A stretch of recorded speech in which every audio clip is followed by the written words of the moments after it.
I never thought I would be at war with my homeowners association president over my career, but then again, I never expected to meet someone like Karen Whitmore. Moving into Willow Creek Estates seemed like a dream come true. The neighborhood was pristine, the houses were beautiful, and the community appeared welcoming. I had recently made the leap to full-time content creation, streaming video games on Twitch to an audience of over 200,000 followers. The flexible schedule and substantial income allowed me to finally buy my dream home, and I was excited to settle into this peaceful suburban paradise. Karen introduced herself the day I moved in, appearing at my door with a basket of muffins and a smile that did not quite reach her eyes. She was the HOA president, she informed me proudly, and she wanted to personally welcome me to the neighborhood. She handed me a thick binder containing the community rules and regulations, emphasizing that maintaining property values was everyone's responsibility. I thanked her politely, noticing how her gaze swept critically over my moving boxes and the gaming equipment visible through the doorway. The first few weeks were quiet. I established my streaming setup in my home office, soundproofing the room to ensure I would not disturb anyone. My schedule typically had me streaming in the afternoons and evenings, playing everything from competitive shooters to cozy indie games. My community was wonderful, supportive people from around the world who tuned in to watch gameplay, chat, and just hang out. It was a legitimate career that had taken years to build, complete with sponsorship deals, merchandise sales, and even occasional charity fundraising streams that had raised hundreds of thousands of dollars for various causes. Before we continue with this story, I want to ask you something. If you are enjoying this tale of HOA drama and epic revenge, please hit that like button and subscribe to Karen Eat World. Your support helps me bring you more stories of entitled people getting exactly what they deserve. Now, let's get back to Karen and her increasingly unhinged campaign against my perfectly legal career. The trouble started about a month after I moved in. I received my first official HOA violation notice, delivered in a formal envelope with the association seal. According to Karen, my garbage cans had been visible from the street for approximately 15 minutes past the designated retrieval time. The fine was $25. I paid it, slightly annoyed but willing to chalk it up to strict community standards. The second notice arrived a week later, this time claiming my lawn was 1/4 inch above the maximum permitted grass height. Another $25 fine. Then Karen appeared at my door one Tuesday afternoon, clipboard in hand and lips pressed into a thin line of disapproval. "Mr. Harrison, I have received complaints about noise coming from your residence during business hours. The HOA bylaws clearly state that any home business must not create a disturbance for neighbors. I need to know exactly what kind of business you are operating from your home." I explained my streaming career as professionally as possible, emphasizing that my office was soundproofed and that I took great care to ensure no noise escaped my property. Karen's expression soured further. "So you are running some kind of internet video game parlor from your home? Mr. Harrison, this is a residential neighborhood, not a commercial district. I will need to review whether this violates our home business restrictions." Over the next 2 weeks, I received 4 more violation notices. My car was parked 3 inches over the edge of my driveway. My porch light was allegedly too bright. My mailbox needed repainting despite being only a month old. Each notice came with a fine, and each felt increasingly petty and targeted. I began to suspect Karen had developed a personal vendetta, confirmed when my neighbor Maria quietly mentioned that Karen had been going door to door asking if anyone had been disturbed by noise from my home. No one had complained, Maria assured me, but Karen seemed determined to find ammunition. The situation escalated when I received a formal letter stating that the HOA board would be holding a hearing to determine whether my streaming career constituted an illegal home business under the community covenants. I was required to attend and present evidence that my work complied with all regulations. The letter was signed by Karen in her capacity as HOA president, and the triumphant tone was barely concealed beneath the formal language. I prepared thoroughly for the hearing, bringing documentation of my soundproofing, statements from neighbors confirming no disturbances, tax records proving my business was properly licensed with the state, and legal precedents establishing that remote work and content creation were permitted home activities. The hearing was held in the community center, with Karen presiding over a board of 5 members who looked distinctly uncomfortable with the proceedings. Karen presented her case with theatrical flair. "Members of the board, we must consider the precedent we are setting. If we allow Mr. Harrison to operate what is essentially an entertainment venue from his home, where do we draw the line? Will we have residents running nightclubs from their basements? Operating concert halls from their garages? Our property values depend on maintaining the residential character of Willow Creek Estates." I calmly presented my evidence, noting that I generated no foot traffic, no clients visited my home, I created no noise beyond normal residential levels, and my business was entirely digital. Several board members nodded along, clearly finding Karen's arguments overblown. After 2 hours of discussion, the board voted 4-1 in my favor, with only Karen dissenting. I was relieved, naively believing the matter was settled. Karen did not see it that way. The violation notices increased in frequency and absurdity. My outdoor trash can lid was left open for an estimated 10 minutes, $50 fine. A delivery package sat on my porch for 2 hours during a workday, $75 fine for visual clutter. My garden hose was visible from the street after I watered my plants, another $50.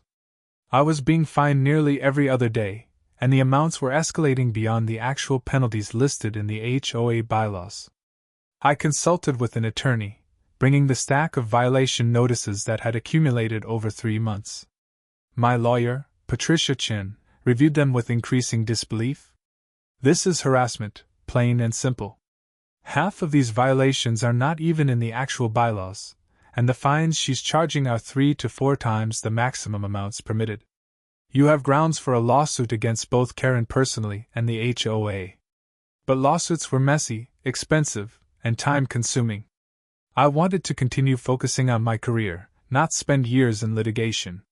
Patricia mentioned that many of my viewers did not know I came from Old Money, a trust fund established by my grandparents' tech investments that had grown substantially over the decades. Streaming was my passion, not a financial necessity, which gave me options most people in my situation would not have. Then Karen made her most aggressive move yet.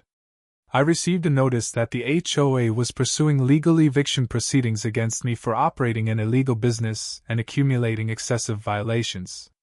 The notice claimed I owed over $7,000 in fines and threatened foreclosure on my property if I did not immediately cease all streaming activities and pay the balance within 30 days. It was completely illegal, as Patricia immediately confirmed, but it was also a direct declaration of war. That evening, I sat in my soundproofed office and did some research. Willow Creek Estates had been developed 20 years ago by Meridian Properties, which had retained ownership of several lots that remained undeveloped. These lots bordered the community park and included the land directly adjacent to Karen's property. I made some calls, leveraging connections from my previous career in tech consulting before I went full-time with streaming. By morning, I had information that proved very interesting. Meridian Properties had been trying to sell those remaining lots for years, but the asking price was high and the development restrictions made them challenging investments. The lots could only be used for residential construction matching the neighborhood aesthetic, with strict limitations on size and style. Most developers found the constraints too limiting for the price. However, I was not most developers, and I had a very specific vision in mind. I contacted Meridian directly and made an offer for all 4 remaining lots, totaling approximately 3 acres of prime land. The price was substantial, well into 7 figures, but my portfolio could handle it. Meridian was thrilled to finally move the properties and fast-track the sale. Within 3 weeks, I owned 4 large lots in Willow Creek Estates, including the 2 that shared a property line with Karen's backyard. Next, I reviewed the HOA covenants with Patricia, paying special attention to the permitted uses section. Residential construction was allowed, naturally, but there was also a provision for community amenities that benefited residents. The covenant specifically mentioned that properties could be developed for recreational facilities, parks, or other communal purposes with appropriate board approval. More importantly, as a property owner within the development, I had the right to petition for variances and propose amendments. I filed an application to develop one of my newly acquired lots into a private park and recreational facility. The plans were beautiful, designed by a top architectural firm I had worked with during my tech consulting days. The centerpiece would be a regulation-size basketball court with stadium lighting, a skate park with modern ramps and rails, a playground with state-of-the-art equipment, and a pavilion for community events. Everything would be built to the highest standards, fully compliant with local codes and HOA aesthetic requirements. The twist? The park would be private property, owned by me, but with access granted free of charge to all Willow Creek residents except those I specifically excluded. And according to my research of property law and the specific covenants governing our neighborhood, I had every right to determine who could and could not access my private facilities. The park would operate from 6 in the morning until 11 at night, every single day, located precisely 15 feet from Karen's back fence, the minimum setback required by county regulations. But that was just the beginning. The second lot, also adjacent to Karen's property, would be developed into a residential rental property. Here's where my understanding of both the HOA rules and Karen's own complaints became crucial. She had spent months arguing that my streaming constituted an illegal home business, despite the board ruling against her. So I designed a home specifically for housing a rotating cast of tenants who would all have very legal, very noisy, and very disruptive home-based careers. The house would be rented exclusively to content creators, rotating every 6 months to ensure fresh faces and maximum activity. Musicians recording albums, podcasters producing daily shows, YouTubers filming content, all activities that were completely legal home businesses generating no client traffic but plenty of noise and activity. I would soundproof the house to meet code requirements, but county code was far less stringent than Karen would prefer. The house would meet every HOA requirement while being a constant hub of legal creative activity.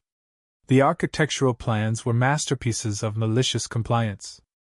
Every single measurement, material, and design element met or exceeded HOA standards. The paint colors were from the approved palette. The roof pitch matched neighboring homes exactly.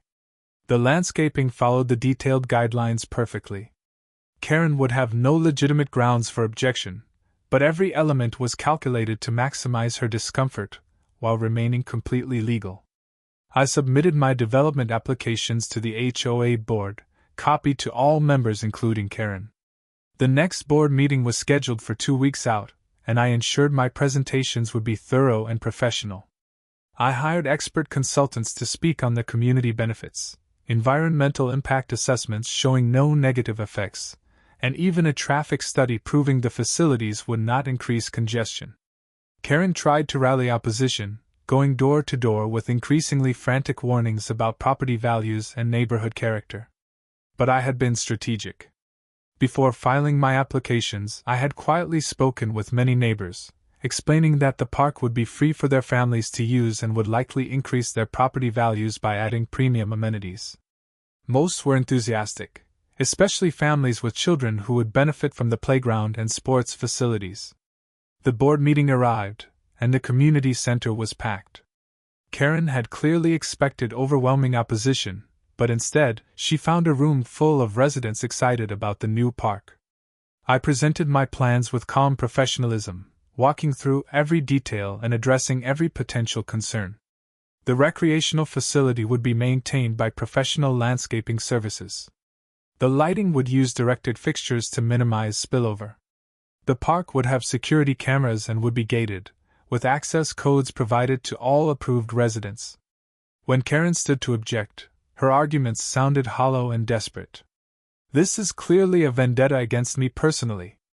Mr. Harrison is only doing this because I tried to enforce the rules he refused to follow." I responded with measured calm. "Madam President, I am simply exercising my rights as a property owner to develop my land in accordance with all applicable regulations. The recreational facility will benefit the entire community. If you have specific concerns about compliance with HOA covenants, I would be happy to address them, but personal feelings should not override what is best for Willow Creek Estates. The board voted unanimously to approve both developments, with even Karen forced to acknowledge that everything was technically in compliance. Her face was scarlet as she cast her dissenting vote, but she was trapped by the very rules she had wielded so aggressively against me. Construction began within weeks. I hired premium contractors who worked efficiently and professionally, completing both projects in 4 months. The park was stunning, exactly as promised, with top-quality equipment and beautiful landscaping. Families began using it immediately, and the community response was overwhelmingly positive. The rental house was equally impressive, a modern craftsman design that fit seamlessly into the neighborhood aesthetic. My first tenants moved in soon after completion, a folk music duo who were recording their debut album and a podcast host who produced a daily show about vintage cars. Both had been carefully selected for having perfectly legal careers that involved regular filming, recording, and visitor traffic from collaborators. Everything was completely above board, but the activity level was substantial. The musicians ran through vocal exercises each morning. The podcaster's guests arrived several times a week for recordings. Ring lights were visible through windows during evening filming sessions. I terminated the eviction proceedings Karen had filed against me, having my attorney Patricia submit a comprehensive response documenting the harassment campaign and illegal fines. The actual HOA board, horrified by Karen's overreach, voided all the excessive penalties and formally censured her for abuse of authority. Several board members privately apologized to me for not intervening sooner. But I was not finished. Using my ownership of multiple properties in the development, I called for a special election for HOA president, citing loss of confidence in current leadership. The petition required 20% of homeowners to trigger an election, and I easily gathered the signatures. Many residents were frustrated with Karen's increasingly erratic behavior and welcomed the chance for new leadership.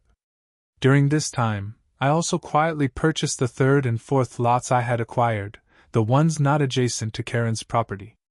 I donated one to the county as a conservation easement, ensuring it would remain undeveloped green space in perpetuity.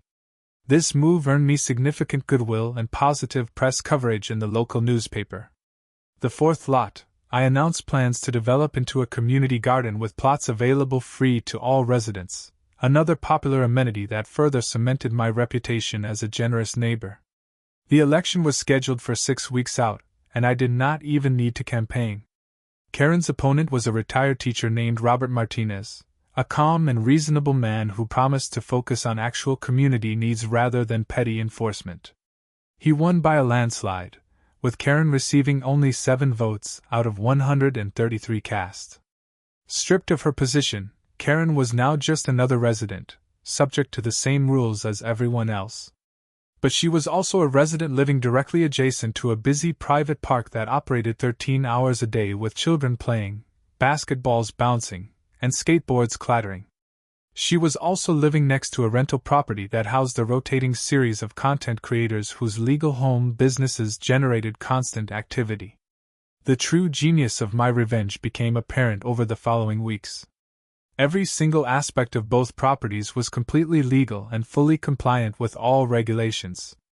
When Karen submitted noise complaints, measurements showed that sound levels at her property line were well below county limits. When she complained about traffic from the park, studies showed no impact on street parking or congestion. When she objected to the rental tenants, records proved they were operating legal home businesses with proper licensing. She tried filing complaints with the county, but inspectors found everything in perfect order.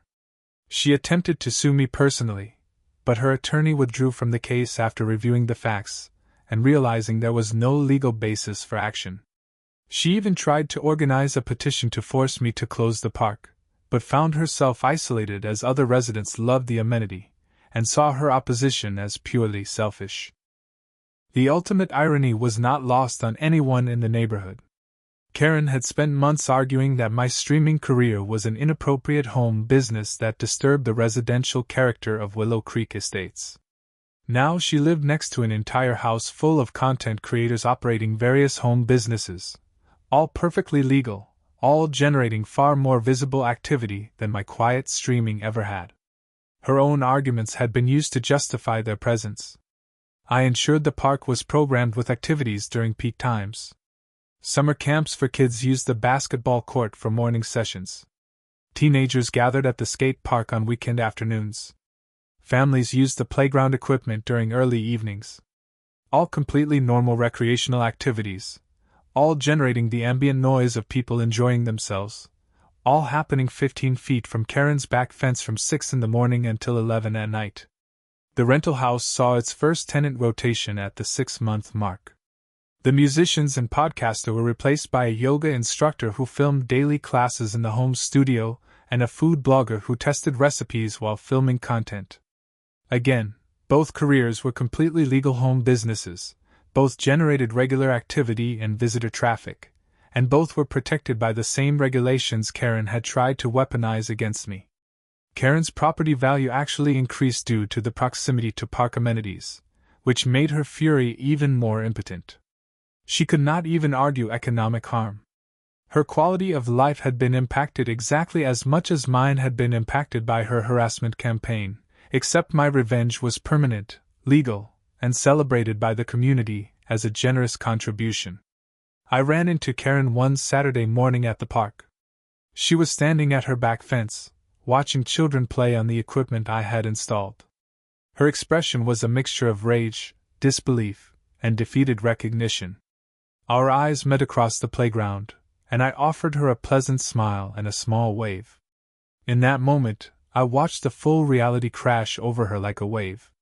She had tried to destroy my career and force me from my home using petty rules and manufactured violations.